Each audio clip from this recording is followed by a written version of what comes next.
currency and currency management.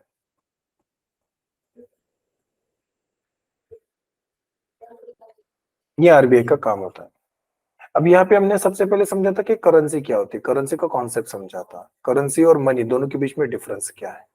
मैंने ये समझाया था कि करेंसी किसी भी कंट्री की एक ऑफिशियल मनी होती है और वो उस कंट्री के अंदर ट्रांजैक्शन के लिए यूज की जाती है। इसलिए जैसे ही कंट्री चेंज होती है करेंसी भी चेंज होती है।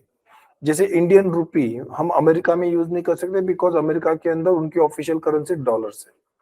अगर कोई कंट्री चाहे तो किसी दूसरी कंट्री की करेंसी को ऑफिशियली एक्सेप्ट कर सकते हैं। जैसे अभी अगर आप न्यूज़पेपर में पढ़ रहे होगे तो Argentina want to adopt dollar, उनकी करेंसी पेसो, अब वो पेसो को एलिमिनेट करके डॉलर को अडॉप्ट करने की प्रोसेस में है। मतलब ऐसी उनकी इच्छा, अभी तक किया नहीं है। बट अगर कोई दूसरी कंट्री चाहे तो किसी और कंट्री की करेंसी को अडॉप्ट कर सकते हैं, मतलब वो उसको ऑफिशियली रिकॉग्नाइज करेंगे उस कंट्री के अंदर। लेकिन इंडिया की बात करेंगे तो इंडिया में ऑफिशियल मनी क्या है, रुपी, उसी को हम करेंसी कहते हैं। फिर मैंने कहा था कि currency got legal tender also, legal tender, currency को लीगल टेंडर होता है, मतलब they are backed by law, कानून से बनते हैं। तो मैंने समझा था कि दो तरीके के कानून है इंडिया में, जैसे RBI act 1934 and Indian coinage act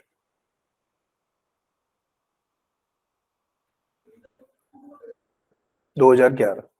ये दो कानून है जिन कानूनों से इंडिया में करेंसी को बैकअप दिया जाता है, कानूनी बैकअप दिया जाता है। जैसे कोई भी बैंक नोट जो बनेगी तो वो बैंक नोट आरबीआई एक्ट 1934 से बनती है। 2 रुपए और उससे अधिक की वैल्यू वाली जो भी नोट है उनको हम बैंक नोट कहेंगे। 1 रुपए की नोट एंड जितने भी कॉइन्स है वो सारे कॉइन्स इंडियन कॉइनेज एक्ट के तहत बनते हैं। तो हमने लास्ट लेक्चर में यही चीजें समझी थी। फिर हमने समझा था कि करेंसी मैनेजमेंट क्या होता है। It's issuance of notes, coins and retrieval of unfit currency from circulation.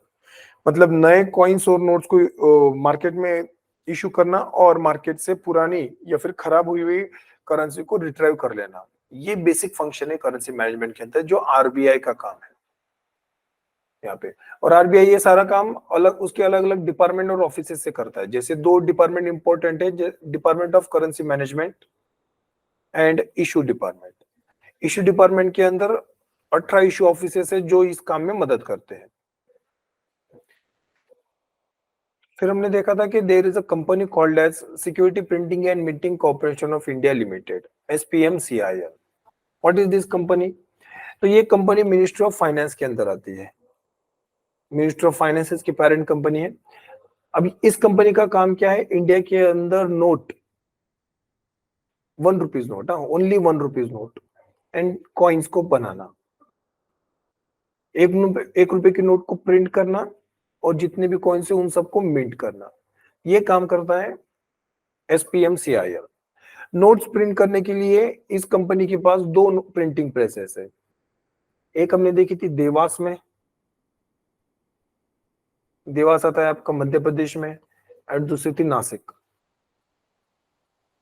Nashik आता है आपका महाराष्ट्र में। तो देवास एंड नासिक दो जगहों पे प्रिंटिंग प्रेस पाए जाते हैं और दोनों printing presses SPMCIL, security printing and minting corporation of India limited के ओनरशिप में आती है। इसके अलावा हमने देखा था कि यही संस्था 4 मिंट्स को ओन करती है। मिंट मतलब जहां पे कॉइन्स को बनाया जाता है। तो 4 मिंट्स कौन से हैं? तो एक तो मुंबई, हैदराबाद, कोलकाता एंड नोएडा। इन 4 जगहों पे क्या पाए जाते हैं? 4 मिंट्स पाए जाते हैं। इंडिया में जितने भी कॉइन्स है वो सारे के सारे कॉइन्स इन्हीं 4 जगहों पे मिंट किए जाते हैं। मैंने आपको लास्ट लेक्चर में ये भी बताया था कि आप स्पेसिफिक बता सकते हो कि कौन सा कॉइन आपके हाथ में जो कॉइन है वो कहाँ पे मिंट किया है, by just observing that coin. जब आप किसी भी कॉइन को ऑब्जर्व करोगे तो आपको वहां पे अलग अलग तरीके के साइंस दिखेंगे।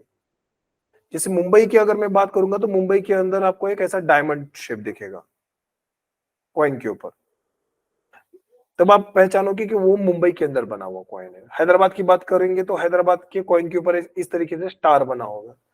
जब स्टार बना है तो हम कहेंगे कि वो हैदराबाद के अंदर बना है। कोलकाता के अंदर कोई सिग्नेचर नहीं होता, कोई साइन नहीं होता है, ठीक है।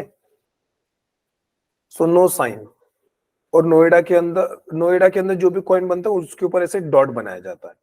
तो अलग अलग साइंस डिफाइन करते हैं कि वो कॉइन कहाँ पे बनाया गया। तो आप कॉइन्स को ऑब्जर्व करके भी इन सारी चीजों को पहचान सकते हो। दूसरी जो कंपनी है करेंसी प्रिंटिंग के अंदर इंडिया में, तो वो है Bharatiya Reserve Bank note Mudra private limited, BRB NMPL. It's a subsidiary of RBI. ये आरबीआई की एक सब्सिडरी है और इसका काम है इंडिया में बैंक नोट प्रिंट करना, बैंक नोट प्रिंट करना। क्योंकि आरबीआई एक्ट 1934 क्लियरली कहता है कि इंडिया में जो भी बैंक नोट्स है उन बैंक नोट्स को प्रिंट करने का अधिकार आरबीआई का है। Only RBI can print bank note into the India. ये आरबीआई एक्ट 1934 में क्लियरली कहा है। तो इसलिए इंडिया में जितने भी बैंक नोट्स हैं उन सारे बैंक नोट्स को reserve Bank of India print करता है। तो ये बैंक नोट्स को प्रिंट करने के लिए रिजर्व बैंक ऑफ इंडिया के पास दो प्रिंटिंग प्रेसेस है। एक प्रिंटिंग प्रेस पाई जाती है मैसूर में और दूसरी पाई जाती है सालबोनी में। मैसूर मतलब कर्नाटक के अंदर आता है और सालबोनी आपका वेस्ट बंगाल। तो कर्नाटक एंड वेस्ट बंगाल में दो प्रिंटिंग प्रेसेस है। उन दोनों प्रिंटिंग प्रेसेस में आरबीआई बैंक नोट को प्रिंट करने का काम करता है।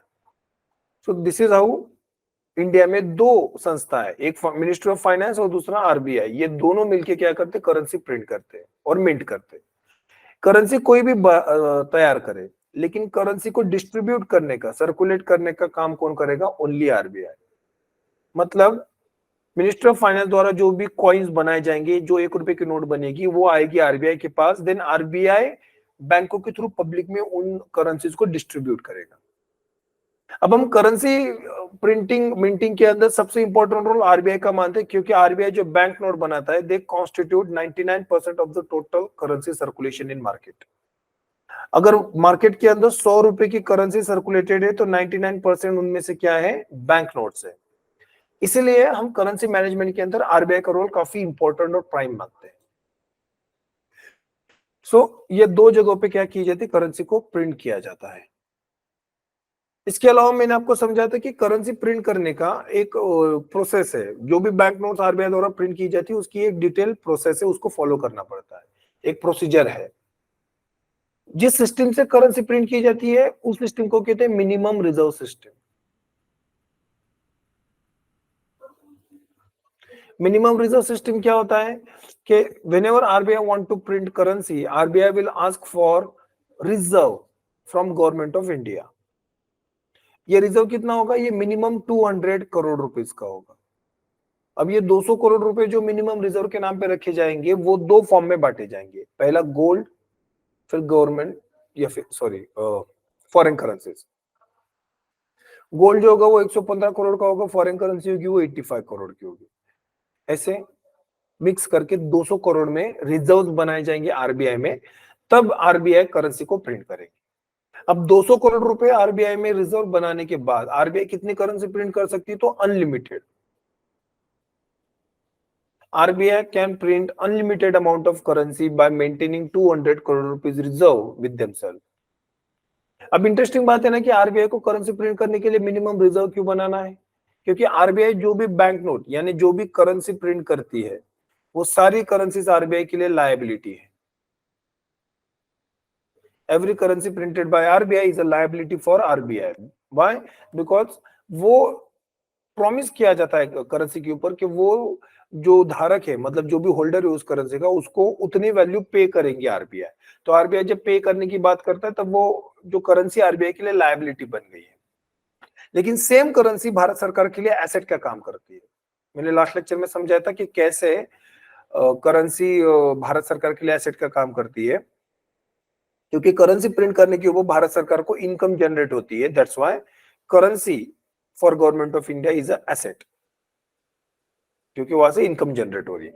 जबकि रिजर्व बैंक ऑफ इंडिया के लिए वो इनकम जनरेट नहीं करती, इसलिए रिजर्व बैंक ऑफ इंडिया के लिए वो एक लायबिलिटी बन के रह जाती है। तो लायबिलिटी है, तो लायबिलिटी को मीट करने के लिए रिजर्व बनाए जाएंगे। तो वो रिजर्व कौन सा है, मिनिमम रिजर्व। मैंने आपको समझा था कि minimum reserve is not the only mechanism through which currency can be print. In fact it is evolve from other mechanisms.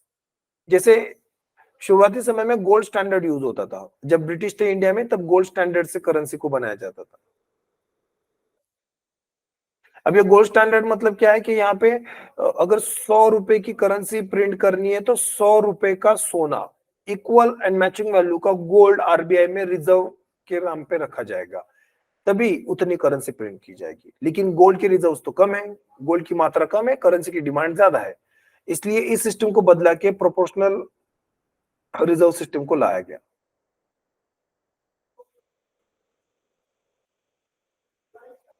What is proportional reserve? कि अब जो 100 रुपए गोल्ड में रख रहे हैं ना, अब वो 100 रुपए गोल्ड में नहीं रखेंगे, हम क्या करेंगे 40-60 में बांट देंगे कि 40% का गोल्ड आएगा एंड बाकी government securities.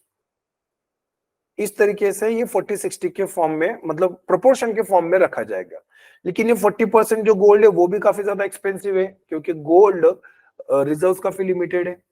So that's why इसको भी प्रोवाइड करना बैंक गवर्नमेंट के लिए ज्यादा प्रॉब्लमेटिक हो रहा था। तो that's why we shifted to the minimum reserve system in 1956।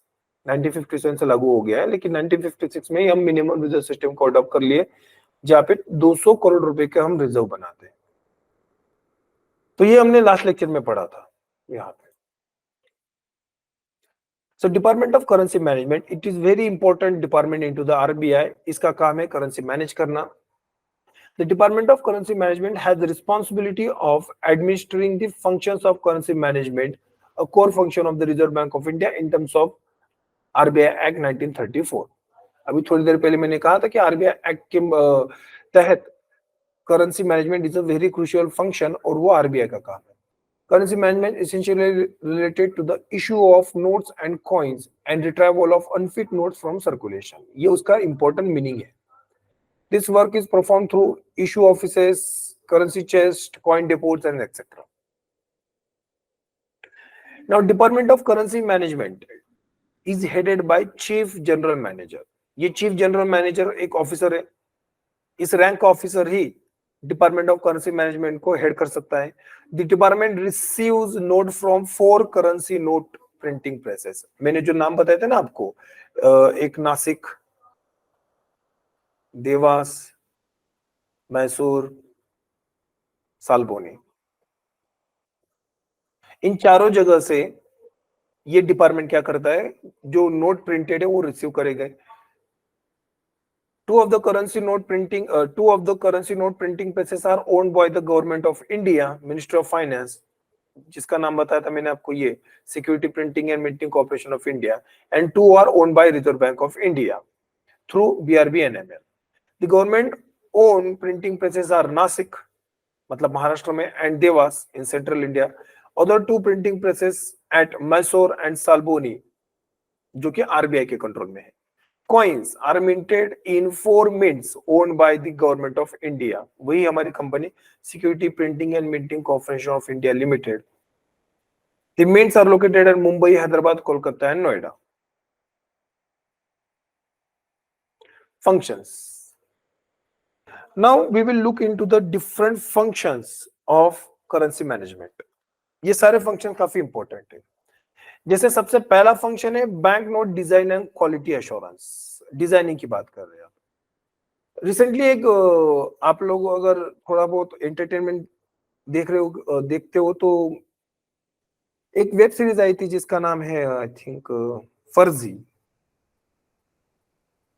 एक वेब सीरीज आई थी फर्जी, वो आरबीआई की इसी काम के बारे में बात करता है। वो फर्जी वेब सीरीज क्या है कि वो नकली नोट बनाने की उस मुद्दे के ऊपर एक वेब सीरीज बनाई गई कि कैसे इंडिया में एक नकली नोट का बिजनेस काम करता है, उसके बारे में बात कर रहे हैं वो।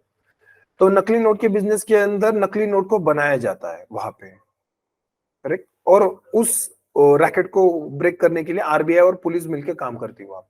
यही चीज दिखाई गई थी। बट वहां से हमको समझ में आता है कि बैंक नोट की डिजाइन, ये एक इंपॉर्टेंट कॉन्सेप्ट है। बैंक नोट की डिजाइन कौन करता है? तो वो आरबीआई करता है। कैसा होता है कि किसी भी डिजाइन को बनाना ये आरबीआई का फंक्शन है, लेकिन उस डिजाइन को अप्रूव करना ये गवर्नमेंट ऑफ इंडिया का फंक्शन है। आरबीआई क्या करते हैं कि डिपार्टमेंट ऑफ करेंसी मैनेजमेंट के थ्रू डिजाइन को बनाते हैं। 1-2 डिजाइन बनाएंगे वो, वहां पे एकदम डेलिकेटेड कॉम्प्लिकेटेड डिजाइन होती है, उसके लिए नेशनल इंटरनेशनल लेवल के एक्सपर्ट्स को बुलाया जाता है। जो करेंसी की डिजाइन करेंगे। अब वो 2-3 डिजाइन जो है वो सेंट्रल बोर्ड के पास भेजे जाएंगे। आरबीआई का सेंट्रल बोर्ड होता है, उसके अंदर 21 मेंबर्स होते हैं, ये भी सिखाया था मैंने। अब सेंट्रल बोर्ड का काम क्या है कि वो डिजाइन पेश करे गवर्नमेंट ऑफ इंडिया के सामने। गवर्नमेंट ऑफ इंडिया के सामने जब, मतलब मिनिस्ट्री ऑफ फाइनेंस के थ्रू गवर्नमेंट ऑफ इंडिया के सामने जब वो डिजाइन पेश किए जाते हैं तो डिजाइन को पास किया जाएगा। मतलब कि आरबीआई का काम है डिजाइन बनाना, लेकिन उस डिजाइन को अप्रूव करने का काम है गवर्नमेंट ऑफ इंडिया का। तो उसी डिजाइन को मार्केट में लॉन्च किया जाएगा जिसको गवर्नमेंट ऑफ इंडिया ने अप्रूव किया है ना। तो आप देखते हो कि गाइस नोट काफी कॉम्प्लेक्स तरीके से बनाई जाती है। अभी के लिए जो नोट्स चालू है वो हमारे पास महात्मा गांधी सीरीज की नोट चालू है ना। महात्मा गांधी की सीरीज, मतलब अभी 2000 आई थिंक 16 के बाद वो सीरीज भी बदली। पहले भी महात्मा गांधी सीरीज की नोट चलती थी, लेकिन वहां पे महात्मा गांधी जी का पोर्ट्रेट अलग था, अब यहाँ पे पोर्ट्रेट अलग है। अब आप जो भी नोट देखते हो उसके अंदर महात्मा गांधी जी की जो तस्वीर है ना, वो गाइस आप देखोगे तो वो थोड़ी सी डिफरेंट है पुरानी नोट के कंपैरिजन में। जो भी महात्मा गांधी जी की नोट्स आप देखते हो अभी, तो वो जो है वो राइट फेसेस है। लेकिन पुरानी वाली अगर आप नोट देखोगे ना तो वो लेफ्ट फेसेस थी, मतलब जो हम कहते हैं ना कि चेहरा दिखता है महात्मा गांधी जी का, अभी नई सीरीज में वो राइट साइड से दिखता है। ठीक है, लेकिन अगर आप पुरानी नोट देखोगे तो लेफ्ट साइड में, तो वो सीरीज बदल दी थी हमने। महात्मा गांधी सीरीज ही है, लेकिन फिर वो अभी 2000 आई थिंक 16 में हमने वो सीरीज बदल दी थी। अब ये सारी चीजें क्या है, तो ये सिक्योरिटी फीचर्स है गाइस। सिक्योरिटी फीचर्स क्यों? ताकि नोट्स का कोई डुप्लीकेट जल्दी से बना ना सके। अगर करेंसी का कोई भी डुप्लीकेट बना सकता है आसानी से, तो वो नकली करेंसी मार्केट में लॉन्च कर देंगे। और जब नकली करेंसी मार्केट में बढ़ेगी तो मार्केट में मनी सप्लाई बढ़ेगा, और मार्केट में मनी सप्लाई बढ़ने से इन्फ्लेशन बढ़ेगा। दैट मींस मनी सप्लाई बढ़ जाएगा, सिंपल इन्फ्लेशनरी टेंडेंसी क्रिएट हो जाएगी। तो इसलिए बैंक्स की जो डिजाइन होती है ना, वो काफी डेडिकेटेड और डेलिकेट प्रोसेस होती है। वहां पे एकदम एक एक सिक्योरिटी फीचर्स को इंटरेस्टिंग तरीके से पेश किया जाता है। नोट्स के ऊपर अलग अलग तरीके के मोटिफ या फिर साइंस भी यूज करते हैं।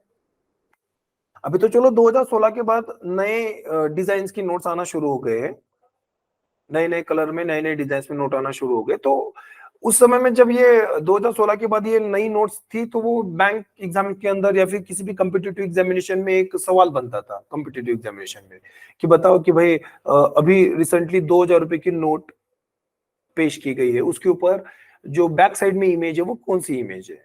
इस तरीके से सवाल पूछे जाते थे। तो अलग अलग नोट्स के ऊपर अलग अलग इमेजेस है। जैसे अगर आप देखोगे 2000 रुपए के नोट के ऊपर, तो वहां पे मंगलयान का इमेज है। ठीक है, अगर आप 500 की नोट देखोगे तो 500 की नोट के ऊपर आप देख सकते हो कि लाल किला है वहां पे इमेज के ऊपर। अगर आप 200 की नोट देखोगे तो 200 की नोट के ऊपर आपको दिखेगा कि वहां पे सांची का स्तूप है। तो अलग अलग है वहां पे। सांची का स्तूप यूज होता है 200 के नोट पे। ठीक है, अगर आप 100 रुपए की नोट देखोगे तो वहां पे रानी की वाव है। ये 100 रुपए की नोट के ऊपर है। 500 रुपए की नोट के ऊपर आपको लाल किला दिखेगा। 2000 की नोट के ऊपर आपको मंगलयान दिखेगा। तो इस तरीके से नए नए इमेजेस ऐड किए जाते हैं। These are security features. ठीक है, तो ये सारे सिक्योरिटी फीचर्स ऐड करना, कौन से फीचर्स को ऐड करना है नहीं करना, ये सारा डिजाइनिंग कौन करेगा? Reserve Bank of India. So this is the banknote design and it is the function of RBI. So currency management department shoulders the critical responsibility of overseeing the design and quality of banknotes. Collaborating with the government ensures that currency notes have robust security features, which is essential to deter counterfeit attempts and maintain public's trust in the currency. यही मैं बात कर रहा था कि अगर security features ज्यादा robust नहीं होंगी, ज्यादा स्ट्रिक्ट नहीं होंगी, तब कोई भी उसका जाली, मतलब नकली करेंसीज को बना सकता है। जब नकली करेंसीज मार्केट में आएगी तो लोगों का भरोसा भरोसा भी जाएगा और करेंसी सर्कुलेशन भी बढ़ जाएगा। उसके कारण इन्फ्लेशनरी टेंडेंसीज हो जाएगी, तो देश का ही नुकसान है ना, इकोनॉमी पूरी कोलैप्स हो जाएगी। So that's why bank note design is very important function of RBI. Next is predicting and meeting the currency demand.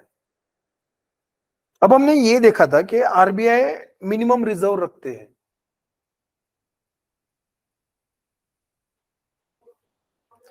जो मिनिमम रिजर्व रखेंगे वो 200 करोड़ रुपए की।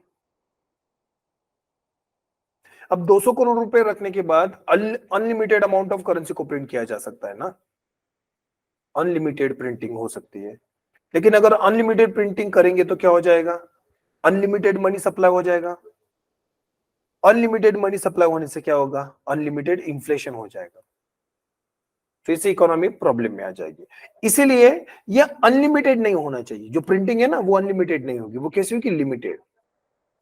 There should be limited printing. अब ये लिमिटेड कितनी होगी ये कौन डिसाइड करेंगे, तो ये आरबीआई डिसाइड करेंगे। डिसाइड नहीं करेंगे, आरबीआई बस कैलकुलेट करेंगे। डिसीजन तो गवर्नमेंट ऑफ इंडिया ही लेती है कि कितनी करेंसी प्रिंट करनी, वहां पे final approval government of India से आएगा। लेकिन जो करेंसी की डिमांड है ना, उस डिमांड को एंटिसिपेट करना ये आरबीआई का काम होता है। Reserve Bank of India anticipate करेगा कि कितनी करेंसी हमें प्रिंट करने की जरूरत है।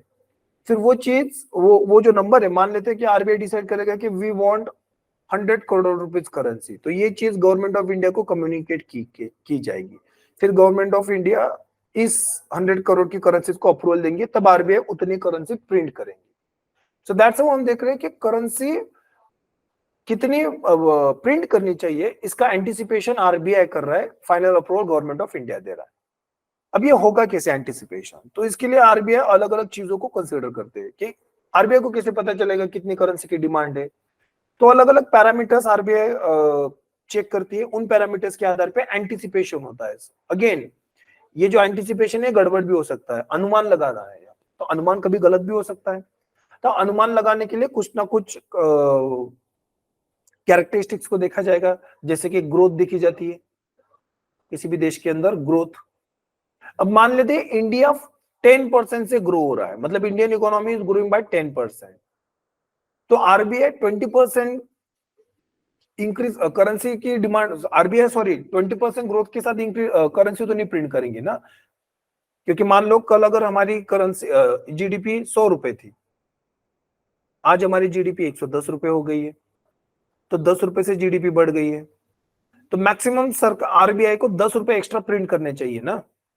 आरबीआई 20 रुपए तो नहीं प्रिंट कर सकती, मतलब आरबीआई जो करेंसी प्रिंट है उसके अंदर ग्रोथ रेट 20% नहीं दिखा सकती ना, उसके अंदर भी 10%, तो अप टू 10% करेंसी प्रिंट की जाएगी, एक्स्ट्रा करेंसी। तो ग्रोथ रेट देखा जाएगा, ग्रोथ रेट से पता चलेगा कि देश में करेंसी की डिमांड कितनी हो रही है। सेकेंड फिर देखा जाएगा कि अवेलेबल करेंसीज कितनी है, अवेलेबल करेंसीज कि मार्केट के अंदर अभी करेंसी कितनी है और उसका यूज कितना हो रहा है, available currency and it's use, ये भी देखा जाएगा कि अगर लोग ज्यादातर डिजिटल ट्रांजैक्शंस में ज्यादा बिजी है तो वो क्यों ज्यादा करेंसी प्रिंट करेंगे वहां पे, है ना। तो वहां पे availability of currency and use of currency ये भी डिसाइड करेगा कि करेंसी कितनी प्रिंट करनी चाहिए कितनी नहीं। तो economic growth, then inflation, inflation also decide, क्योंकि इन्फ्लेशन जब होता है तब इन्फ्लेशन करेंसी की वैल्यू कम करता है। जब करेंसी की वैल्यू कम हो रही है तब हमको एक्स्ट्रा करेंसी प्रिंट करनी पड़ेगी ना, टू मैच द वैल्यू। इसलिए करेंसी प्रिंटिंग करने के लिए इन्फ्लेशन का भी सहारा लिया जाता है। Consumer behaviour to ensure an optimal currency supply, the supporting the national financial transactions effectively. तो जो भी करेंसी प्रिंट की जाती है आरबीआई की तरफ से, उस करेंसी सॉरी हाँ आरबीआई की तरफ से उस करेंसी को कितना प्रिंट करना चाहिए उसका एंटिसिपेशन आरबीआई करता है और उसको final approval government of India देता है। So this is predicting and meeting currency demand. Next is efficient distribution of and currency circulation. हमने अभी तक ये देखा कि इंडिया के अंदर अलग अलग संस्थाएं जो करेंसी बनाने का काम करते हैं, रिजर्व बैंक ऑफ इंडिया भी है एंड फाइनेंस मिनिस्ट्री भी है। तो इंडिया में बैंक नोट्स एंड कॉइन्स भी बनाए जाते हैं।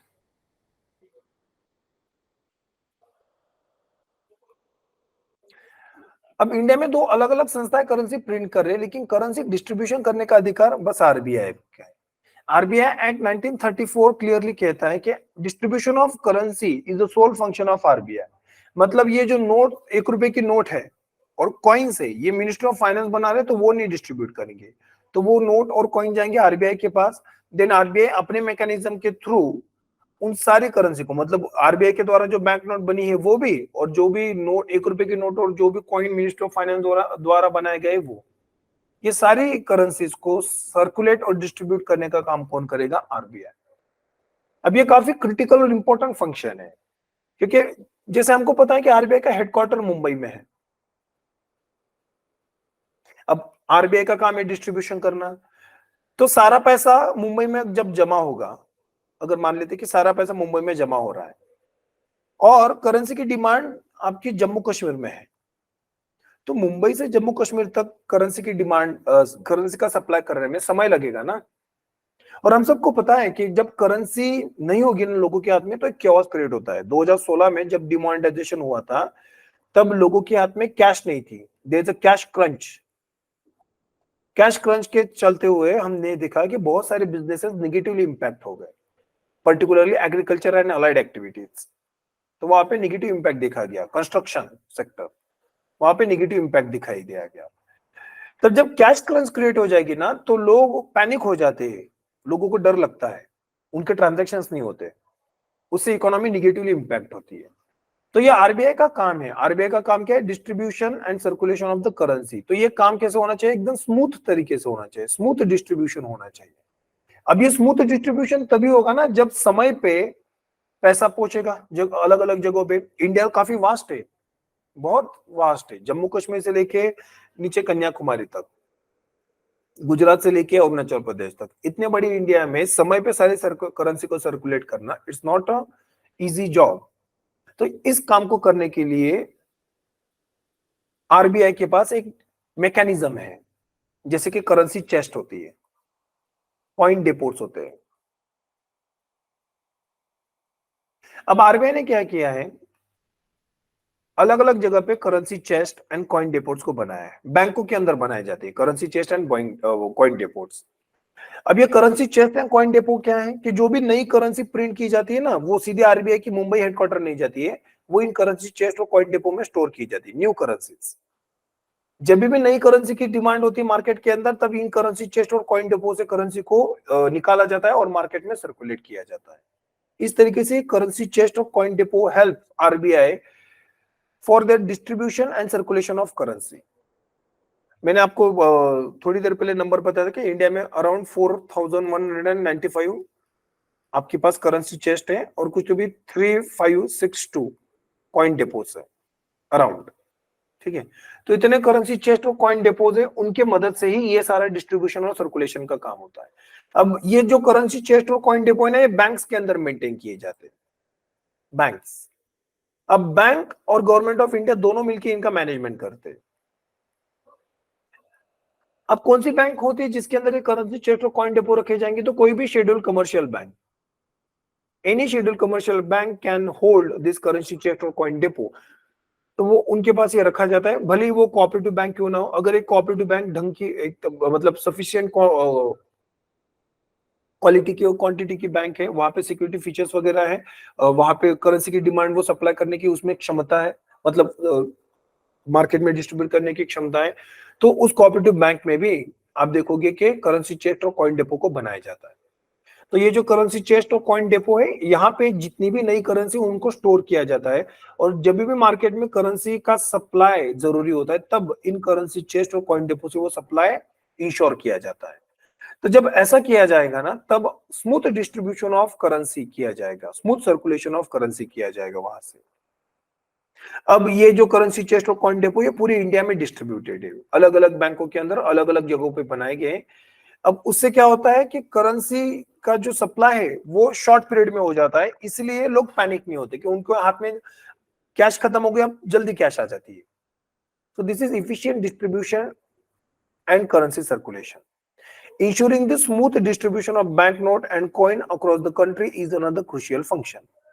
This encompasses delivering fit currency to the banks, currency chest, and coin depots, while removing unfit notes and outdated coins from circulation. This process entails for maintaining reliable and efficient currency supply system. Okay तो इसके अंदर हमने ये देखा कि RBI का काम क्या है कि जो भी करेंसी प्रिंट की जाती है उस करेंसी को डिस्ट्रीब्यूट करना, सर्कुलेट करना इंडिया के अंदर। अब ये करने के लिए बैंकों का सहारा लिया जाता है। आरबीआई जो भी करेंसी मार्केट में डिस्ट्रीब्यूट करता है वो बैंकों के थ्रू ही करता है। अब ये काम करने के लिए बैंकों के अंदर करेंसी चेस्ट और कॉइन डेपो को बनाया जाता है। ये करेंसी चेस्ट और कॉइन डेपो बैंक और गवर्नमेंट ऑफ इंडिया दोनों मिलकर मैनेज करते हैं। लेकिन इन करेंसी चेस्ट और कॉइन डेपो के अंदर न्यू करेंसी सप्लाई करने का काम आरबीआई करता है। तो आरबीआई के पास जो भी नई करेंसी आती है वो आरबीआई इन चेस्ट और कॉइन डेपोज के अंदर पार्क करती है। Whenever there is a demand of demand of currency or coins into the market, in currency chest or coin depots से उस डिमांड को सप्लाई किया जाता है। So this is efficient distribution and currency circulation.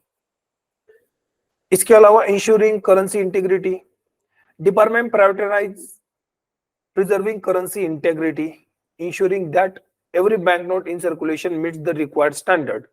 This encompasses maintaining the quality of notes in use, safeguarding against counterfeit currency, and effectively retiring deteriorated notes.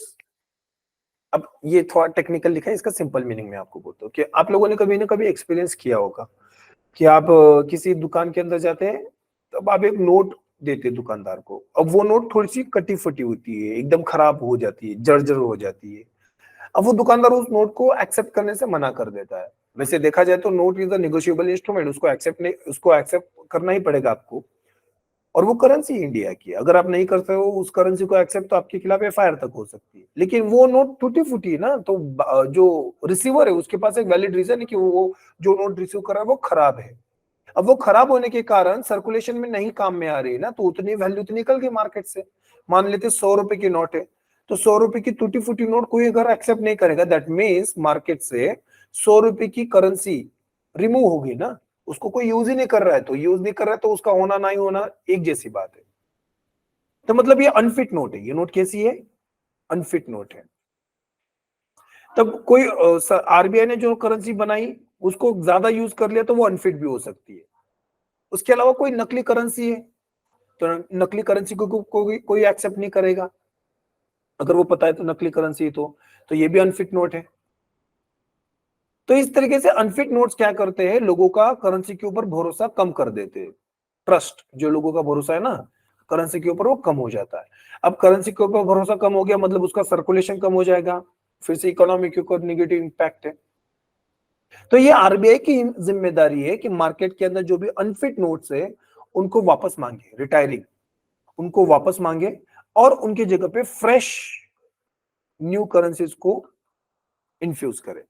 तो मान लेते हैं ये 100 रुपए की जो खराब नोट है ना, इसका क्या करोगे आप, इसको आप बैंक में दे दोगे, नियरेस्ट बैंक में जाओगे, उस बैंक के अंदर आप इस नोट को दे दोगे, बैंक आपको एक नई नोट एक्सचेंज करके दे देंगे। बैंक ये नोट आरबीआई में बेचेगा, आरबीआई इस नोट को डिस्ट्रॉय कर देंगे। तो दैट्स हाउ अनफिट नोट्स को मार्केट से रिट्राइव किया गया, वापस मांगा गया और उनकी जगह पे नई नोट को हाथ में रखा गया। जब ये 100 रुपए की खराब नोट को मार्केट से बाहर निकाला गया और उसकी जगह पे नई नोट को रखा गया, तो नई नोट के ऊपर लोगों का भरोसा बन गया। अब नई नोट कोई डिनाई नहीं करेगा, नई नोट को कोई भी एक्सेप्ट कर लेगा। जो भी काउंटरफिट करेंसी होती है, नकली करेंसी, उस नकली करेंसी को आरबीआई मार्केट से निकाल लेता है। जब ये मार्केट से निकाली जाएगी उसको डिस्ट्रॉय किया जाता है, उसको एक्सचेंज नहीं किया जाता, उसको डायरेक्टली डिस्ट्रॉय किया जाएगा, क्योंकि वो नकली पैसा है, आरबीआई ने नहीं बनाया। आरबीआई उसी पैसे को एक्सचेंज करके देगा जो आरबीआई ने बनाया है, which is liability for the RBI. तो ensuring currency integrity is a very very crucial, क्योंकि जब करेंसी की इंटीग्रिटी को मेंटेन किया जाएगा, यहाँ पे हम कह सकते हैं कि पवित्रता, उसकी अगर पवित्रता को मेंटेन किया जाएगा तो लोग उसके ऊपर भरोसा करेंगे और लोग तब उसका यूज भी करेंगे। लेकिन जब करेंसी खराब है, नकली है, तब लोग उसके ऊपर भरोसा नहीं करेंगे, उसका यूज भी नहीं करेंगे। जब करेंसी यूज नहीं करेंगे तो सारे जुगाड़ का क्या ही मतलब है। जो ये आरबीआई इतना सारा करेंसी प्रिंट करने का, डिस्ट्रीब्यूट करने का, ये जो सारा काम करनी है, उसका मतलब ही क्या है वहां पे। So ensuring currency integrity is another important function of the RBI. ठीक है, तो आरबीआई ये काम करता है।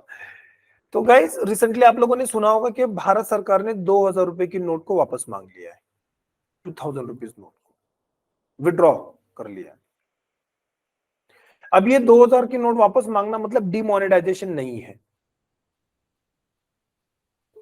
ये डिमोनेटाइजेशन क्या होता है ये थोड़ी देर में एक्सप्लेन करूंगा, लेकिन ये डिमोनेटाइजेशन नहीं है। ये आरबीआई ने एक नोटिस दी थी कि उस नोटिस के तहत ये कहा गया था कि लोगों के पास अगर 2000 की नोट है तो कृपया करके बैंक में जाए। उन्होंने एक टाइम लिमिट दी थी, उस विंडो के बीच में जाए और 2000 की नोट बैंक में जमा करके उसके बदले में दूसरी करेंसी रिसीव करके जाए। 2000 की नोट दो और 100 और 500 रुपए की करेंसी में आप पैसा लेके जाओ वापस। अब ये 2000 रुपए की नोट जो वापस मांगी गई थी, आरबीआई ने कहा कि हम ये नोट क्लीन मनी पॉलिसी के अंदर मांग रहे हैं। आरबीआई ने क्या कहा कि this is not a demonetisation but it's a function of RBI under clean money policy. तो what is clean money policy? तो it is a policy of RBI under which RBI retrieves unfit notes from the market. Unfit notes को वापस मांगा जाता है, उनको soil notes भी कहते हैं। तो अनफिट नोट्स, सॉइल नोट्स को मार्केट से जब वापस मांगा जाएगा उसको आप कहोगे क्लीन मनी पॉलिसी। अब ये 2000 की नोट जो है वो तो सॉइल नहीं है, मतलब वो खराब नहीं हुई है, फिर भी क्यों मांग रहे हैं? तो यहाँ पे ये कहा गया है कि अगर कोई करेंसी सर्कुलेशन में नहीं है फिर भी उसको अनफिट माना जाएगा और उसको भी वापस मांगा जाएगा। तो अभी 2000 की नोट ये देखा गया कि 2000 की नोट प्रिंट तो की है भारत सरकार ने, लेकिन वो ज्यादा यूज में नहीं है, सर्कुलेशन में नहीं है, तो उसको वापस मांग रहे हैं। शायद से बैक ऑफ द माइंड ये भी थॉट होगा कि ये जो सर्कुलेशन में नहीं है, क्यों नहीं है? क्योंकि ब्लैक मनी में इसको स्टोर करके रखा होगा। अब ये ऑफिशियल उन्होंने रीजन नहीं दिया है, लेकिन ये हो सकता है कि ब्लैक मनी में इसको स्टोर कर रहे हैं, इसलिए ये मार्केट के सर्कुलेशन में नहीं है। तो अब इसको वापस मांग के क्या कर रहे हैं? ये जो मनी स्टोर करके रखा है ना उसको रिलीज कर रहे हैं मार्केट में। तो इससे क्या होगा? ब्लैक मनी भी रिड्यूस होने में मदद होगी। तो आरबीआई ये जो काम कर रहा है ये डिमोनेटाइजेशन नहीं है, ये क्या है? Under its clean money policy notes को वापस मांगा जा रहा है वहां पे। तो ये इज अ डिफरेंट फंक्शन। जो डिमोनेटाइजेशन है ये गवर्नमेंट ऑफ इंडिया का काम होता है, लेकिन ये जो 2000 की नोट वापस मांगने का जो अभी ड्रिल चल रहा है वो सारा ड्रिल आरबीआई के द्वारा चल रहा है। ठीक है, तो this is ensuring currency integrity in India. इसके अलावा और एक इंपॉर्टेंट फंक्शन है implementation of RBI rules. RBI के जो रूल्स है उनको इंप्लीमेंट करना। The currency management department enforce the RBI rule 2009 outlining the procedure for exchanging and refunding damages or mutilated currency note, मतलब soil notes. This function ensures systematic process for addressing issue related to the unfit or damaged banknotes. ठीक है ना, कि यहाँ पे एक detail process बताई गई है, उस प्रोसेस को फॉलो किया जाएगा। तो उन रूल्स को इंप्लीमेंट करने का काम कौन करेगा? आरबीआई करेगा। और वो रूल कौन सा है? RBI rule 2009।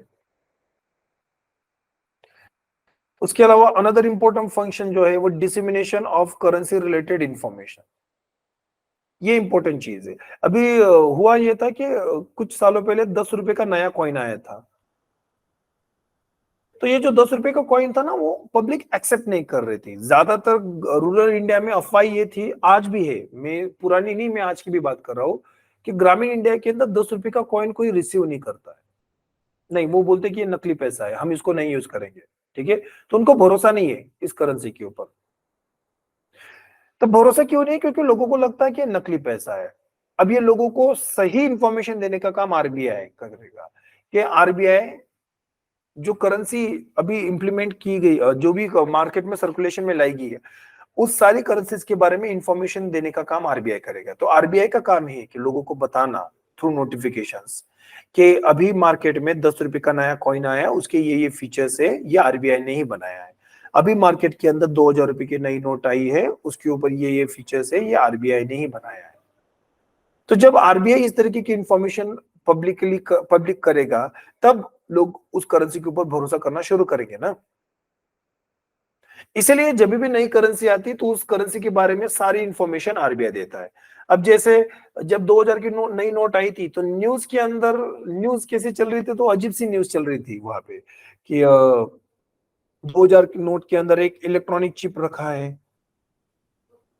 जो चिप जमीन के अंदर भी डिटेक्ट किया जा सकता है। तो अगर आपने 2000 के नोट में ब्लैक मनी जनरेट करके रखा है तो आप जमीन के अंदर भी उसको ट्रैक कर सकते हो through this electronic chip, micro chip के सहारे से। अब ऐसा नहीं था ना, तो ये आरबीआई ने क्लियरिफाई किया बाद में कि नहीं ऐसा कुछ नहीं है, करेक्ट। तो दैट्स हाउ हम समझते हैं कि आरबीआई का काम कितना इंपॉर्टेंट है, कि करेंसी के बारे में कोई भी अफवाह फैला सकता है, उन अफवाहों के चलते करेंसी के ऊपर ट्रस्ट कम हो सकता है लोगों का। अब जब करेंसी के ऊपर ट्रस्ट कम होगा लोगों का, तब करेंसी का यूज नहीं होगा, तो सरकार का वो जो एफर्ट है करेंसी, नई करेंसी मार्केट में सर्कुलेशन में लाने का, तो वो तो फेल हो जाएगा। तो लोगों का ट्रस्ट कैसे बिल्डअप करना है वहां पे, तो सही इंफॉर्मेशन देके। अब वो सही इंफॉर्मेशन कौन देंगे? रिजर्व बैंक ऑफ इंडिया, उसके अंदर डिपार्टमेंट ऑफ करेंसी मैनेजमेंट।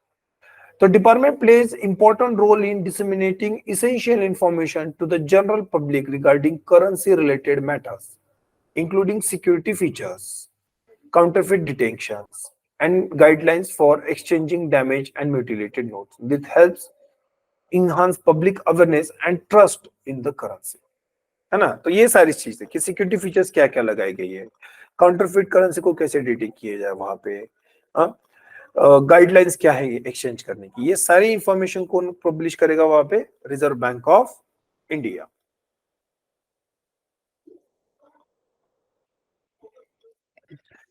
इसके अलावा और एक फंक्शन है maintaining currency production infrastructure. Fundamental task is overseeing and maintaining the infrastructure related to the currency production. इसके अंदर सारे प्रिंटिंग प्रेसेस, चेस्ट वगैरह ये सारी चीजें है। This involves collaborating with the various printing presses means facilities to ensure that banknotes and coins manufactured and supplied in the line with demand. In the line with demand. So this is maintaining currency production infrastructure. तो infrastructure के अंदर वही सारी चीजें हमने देखी थी कि प्रिंटिंग प्रेसेस है, मिंट से अलग अलग फैसिलिटीज है। तो यहाँ पे ये सारी चीजें नियमों के आधार पे हो रही है कि नहीं हो रही है, ये देखना आरबीआई का काम है। So this is function of RBI currency management. तो गाइस अभी तक हमने देखा कि आरबीआई के करेंसी मैनेजमेंट के अंदर अलग अलग तरीके के फंक्शंस हैं। जैसे हमने देखा कि डिजाइन बनाने से शुरू होता है, प्रिंट करना, डिस्ट्रीब्यूट करना, करेंसी को रिट्राइव करना, करेंसी के बारे में इंफॉर्मेशन सर्कुलेट करना, ये सारे काम रिजर्व बैंक ऑफ इंडिया करेगा वहां पे। And this is known as currency management function of RBI. अब करेंसी मैनेजमेंट के अंदर हमेशा एक चीज आप सुनोगे, that is demonetization. What is demonetization? जब किसी भी लीगल टेंडर, मतलब करेंसी का लीगल टेंडर होता है ना, जैसे लॉ होता है, व्हेनेवर करेंसी उसका लीगल टेंडर हटाया जाएगा, कोई भी करेंसी है जैसे कि 500 2000 की नोट है, जब इनका लीगल टेंडर हटाया जाएगा तब आप कहोगे कि उस करेंसी को डिमोनेटाइज किया गया है। और ये काम किसका होता है? ये गवर्नमेंट ऑफ इंडिया का होता है। Every time decision of demonetization is taken by government of India, but government of India is not only authority who is involved in this process, even RBI is also involved. RBI का काम क्या है? RBI recommend करेगा government of India को कि हमको ये फलाना फलाना करेंसी को डिमोनेटाइज करना चाहिए, फिर वो डिसीजन कौन लेंगे? Government of India.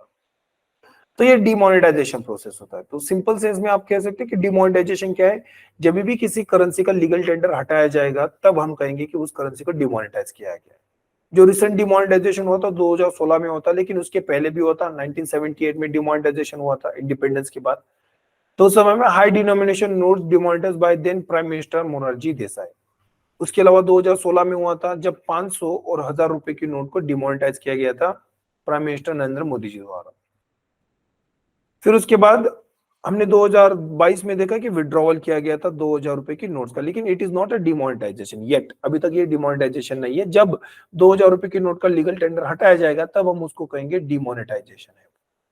इसीलिए ये जो विड्रॉवल का डिसीजन है वो गवर्नमेंट ऑफ इंडिया ने, आरबीआई ने लिया था, क्योंकि ये आरबीआई का करेंसी मैनेजमेंट फंक्शन है। ओके, तो ये विड्रॉल जो हुआ था 2000 नोट का वो अलग है, लेकिन जो 500 और 1000 रुपए की नोट को विड्रॉ किया गया था 2016 के बाद वो अलग है।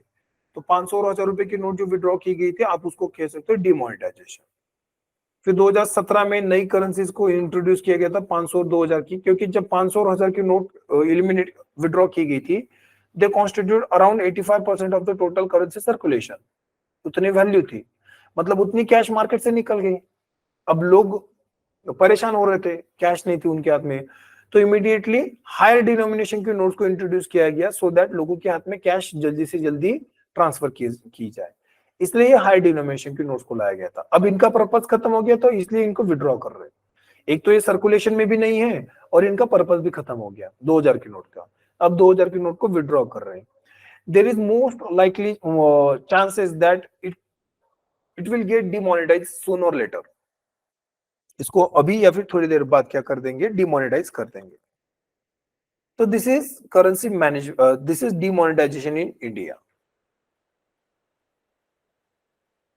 The process of withdrawing legal tender status of banknote outlined in section 26 of the RBI Act.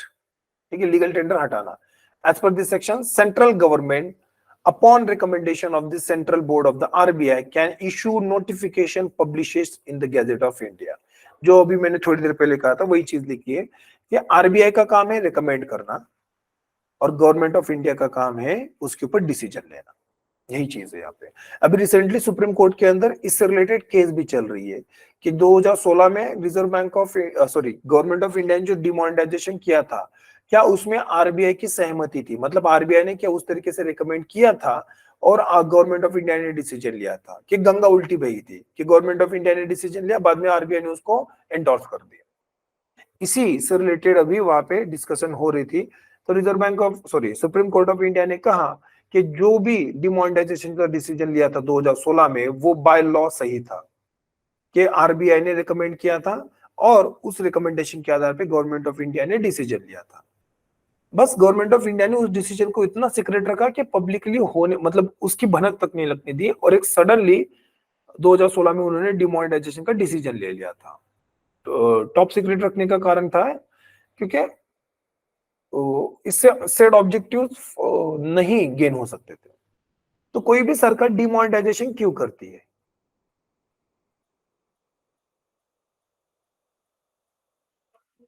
Why did government involve in demonetisation? तो उसका एक रीजन ये है कि black money, counterfeit currency, terror financing, जब इन खतरों को मार्केट से एलिमिनेट करना है ना, तब डिमोनेटाइजेशन का सहारा लिया जाता है। अब ब्लैक मनी जो भी होता है लोग ज्यादातर कैश में होल्ड करके रखेंगे, काउंटरफिट करेंसी जो नकली करेंसी वो भी कैश में होती है, टेरर फाइनेंसिंग, ठीक है। तो जब ये ब्लैक मनी है, काउंटरफिट करेंसी, टेरर फाइनेंसिंग है, ये किसी भी इकोनॉमी में एक बहुत बड़े डेंजर है, तब इनको खत्म करने के लिए डिमोनेटाइजेशन का सहारा लिया जाता है। जब black money, terror, counterfeit currency ये कैश में ही होती है ना, अगर उस कैश को खत्म कर दे तो हम, तो ये ब्लैक मनी भी खत्म हो जाएगा, काउंटरफिट करेंसी भी खत्म हो जाएगी वहां पे। So it's a direct action on black money and counterfeit currency. तो किसी भी इकोनॉमी के अंदर जब black money, counterfeit currency, terror financing इस जैसे खतरों को एलिमिनेट करना है तब डिमोनेटाइजेशन का सहारा लिया जाता है, ठीक है। सेकंड, डिमोनेटाइजेशन के फायदे क्या हैं? तो पहला, ब्लैक मनी रिड्यूस होने में मदद होता है। फायदे, बेनिफिट्स,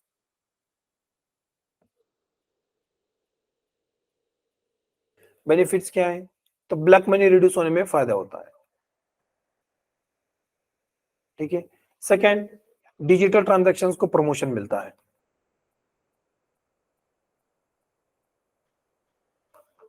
डिजिटल ट्रांजैक्शन प्रमोशन होता है।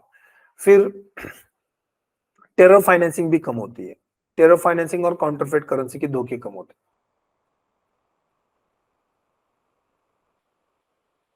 काउंटरफिट करेंसी ये कम हो जाती है। तो दीज आर बेनिफिट्स। अब 2016 के बाद जो इंडिया में डिमोनेटाइजेशन हुआ था, तो हम देख सकते हैं कि डिजिटल ट्रांजैक्शन में काफी ज्यादा हमको बेनिफिट देखे, काफी ज्यादा, हद से ज्यादा बेनिफिट देखे हमने, क्योंकि 2016 के बाद यूपीआई का एक्सेप्टेंस बढ़ गया इंडिया के अंदर, and now right now we have largest amount of digital transaction into the world. By volume, we got the largest amount of digital transactions into the world. और ये 2016 के बाद हुआ, क्योंकि जब डिमोनेटाइजेशन किया गया तब लोगों के हाथ में कैश कम थी और कैश गैदर करने में परेशानी हो रही थी, तो लोगों ने डिजिटल ट्रांजैक्शन को अडॉप्ट करना शुरू किया। सीखते सीखते अब इंडिया में हर कोई डिजिटल ट्रांजैक्शन करने में सक्षम है, फिर वो रूरल इंडिया हो कि अर्बन इंडिया हो। Understood? So in this way we can see that demonetization helps in digital transaction. So this is about currency management. Thank you.